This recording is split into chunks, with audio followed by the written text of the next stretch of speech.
At the top right corner, click on Share. Choose who you want to have access to the link and what type of access rights they can have. So they can either edit, comment, view. You choose which one you want.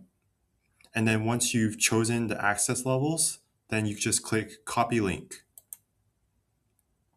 So now this link is copied to my clipboard. And if I open a new tab and just paste the link,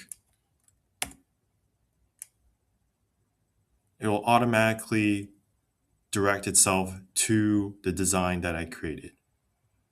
And that's how you can share it with family, friends, coworkers, whomever. Once they have the link, you can share it directly to them. So if you have any questions or comments, be sure to leave it down in the comment section below. If you enjoy my videos, consider subscribing to my channel. Thank you and have a great day.